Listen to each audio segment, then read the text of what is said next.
Hello, everyone. Welcome back to the Cartoon Soup podcast. Today, we are doing our first impressions of Kid Cosmic. This is a show about a kid who discovers these magical gems.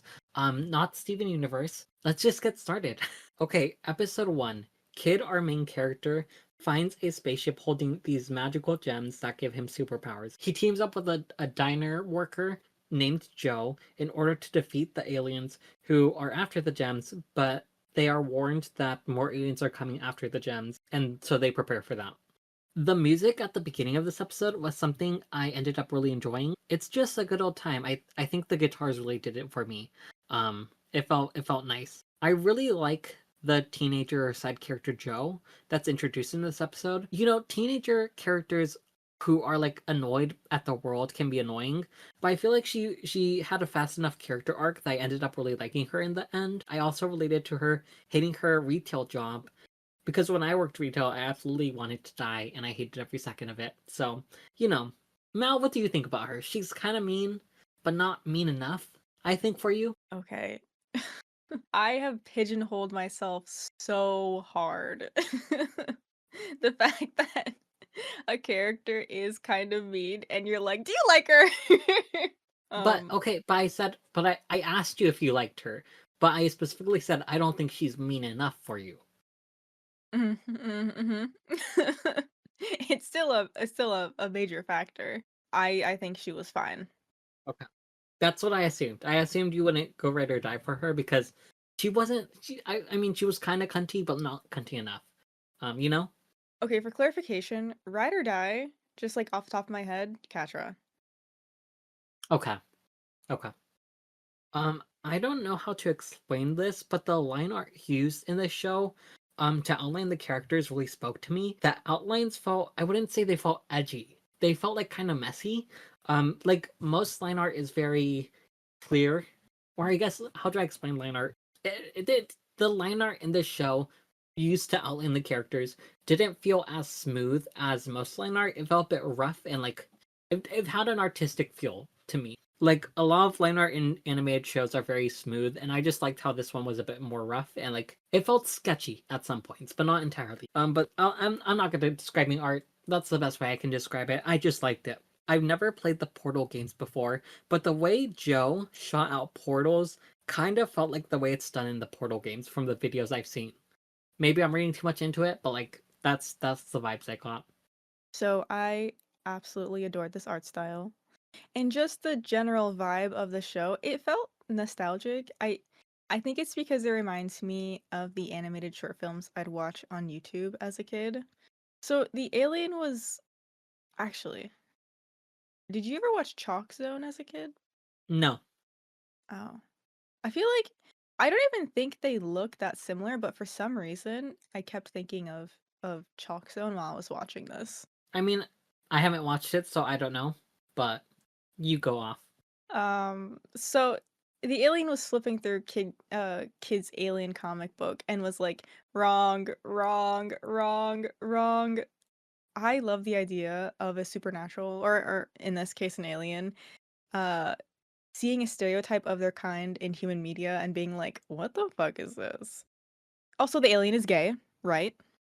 Marco. Very, very cunty. Okay. Very, very much a slay. Um, you know? I'm glad we agree. Put this Yeah. on your list. Stop. I'm doing a okay, I'm gonna put a little teaser. I'm gonna do a video called Characters I Had Canon as Queer. Um and Mal wants me to put that on the list apparently, but I'm not. Yeah. Um so Why? watch out for that. Oh, I get it. No, I get it because it's so obviously canon that he's gay. Yeah, yeah. I mean everyone knows at this point. So like why should I bother? Sure. Why should I bother stating the obvious? No, you're right. Joe says, "You know who swears to protect people at all times? Cops, the military, the government. What is this pro-cop, pro-military, pro-government propaganda doing in my children's show? Marco, they are trying to radicalize my niece." My headcanon was that she was just making excuses so she didn't have to do it herself. It's not headcanon, it was so obviously what she was doing. Okay. But I like to But not it think still bothered critically. you. No, no, no, it didn't bother me. I just don't like to think critically. Oh, okay. Okay. I mean, I love that for you. Well, actually, I don't. I really don't. You No, sometimes when you wanna make a joke, you can't think critically. I get that. I really do. But just wanna clarify, listeners, think critically, please, I beg you. Read a book, please, I beg you. Well, they can't read a book because they're banning all of them. Oh, no, we're getting too political. Anyway, I absolutely love the foreshadowing in the beginning with Rosa, and I absolutely love how, like, her superpower becomes just the fact that she is a giant little girl. okay, spoilers. But anyways, let's go on to episode My 2. god. Rosa steals one of the magic stones and ends up causing havoc around town. Her ability is to become huge. She ends up freeing the alien character who steals some of the gems, but he is eventually defeated. Kid not liking Rosa is such a child cartoon vibe. And I didn't end up hating it. Okay, here's my thing. I'm trying to become less hateful of shows not targeted to me, but sometimes I just get irrationally annoyed. So being honest here, at this time I did not hate it, and I think it's a nice lesson for a kids show. So it was a nice scene, overall. So when I was looking at the names of the characters, I accidentally got spoiled on who the fifth member of the team would be. But if I hadn't just figured that out, I would have been surprised by that. The alien dude is someone I ended up really liking. I'm not the biggest fan of characters who are just evil because, but I feel like him being like sassy to the main cast was very fun. I also think there's like a fun time in like having an alien character not understanding human customs. I think that's a very fun trope.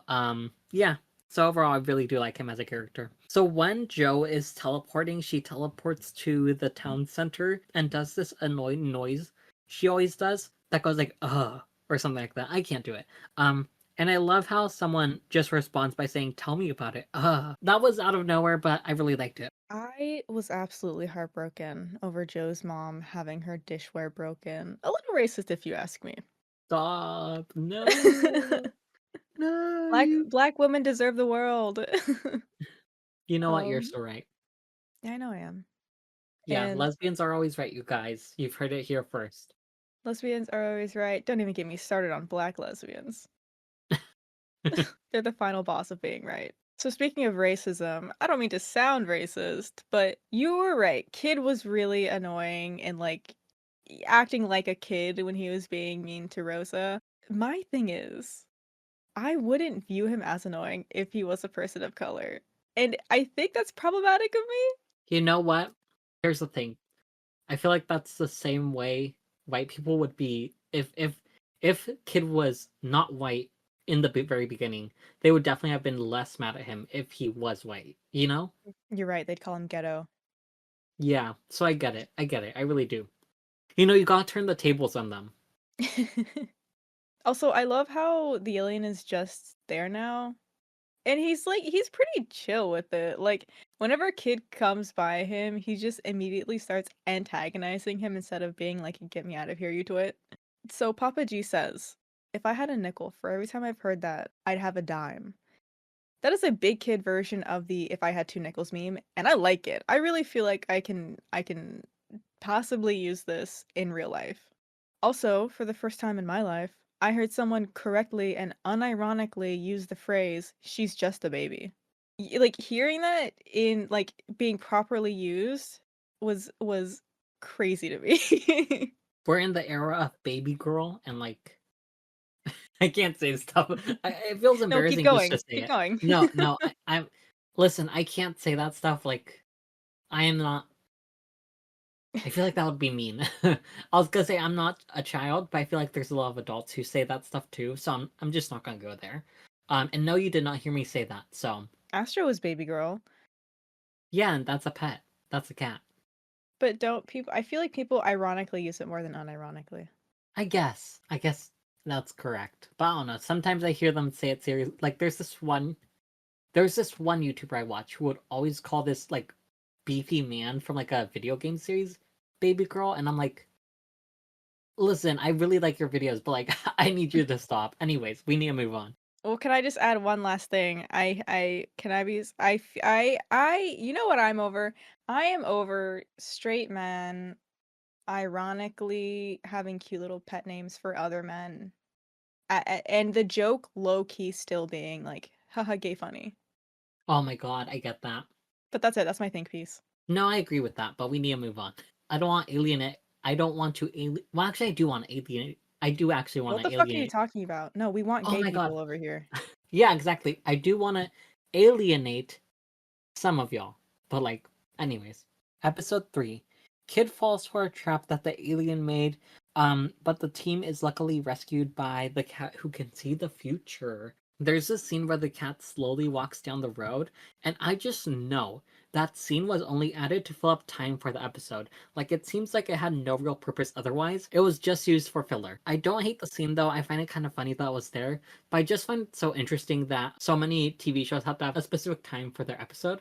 And I'm just always curious how like writers are able to get the time perfect like that. But yeah, I was like, that was specifically added just for the time. I completely disagree with you. What, you do? Yes, I think they put it in there to show that Tuna is baby girl. Okay, go off, I guess. The scene where we get the backstory of how Kid and the cat first become friends is so sweet. Seeing the future where Kid dies and the cat is sad was like really sad, and I was like, wow, they're actually making me care for this cat, and I was like, wow. Well, I would have cared for the cat anyways, but they made me really care for the cat. You know, I was kind of expecting by the end of this episode, Kid would start being a little less selfish, but he clearly has a long way to go. And I guess I don't hate that, but like I would have preferred if that was the case. But know that I'm trying not to use this as a criticism. That's just what I would prefer. I wish Prophet Tuna was a black cat and also a girl. I feel like it fit better with the satanic looking red third eye he grows when he's looking into the future. Actually, you know what? I think I should just be grateful that he doesn't talk. I am grateful for this show, at least for now, not making the cat talk. And I realize as I say this, we had a conversation a while ago where I brought up the fact that I hate how cats are always like female. And like because they're perceived as like feminine or whatever. Hmm. And I'm realizing now that maybe I actually don't hate that. Wow, wow. Well, I'm glad you've grown, but I did not.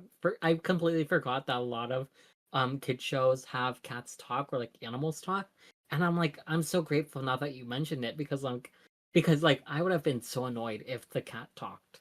I love how the one like being in the group that can actually find out like very important information also cannot speak.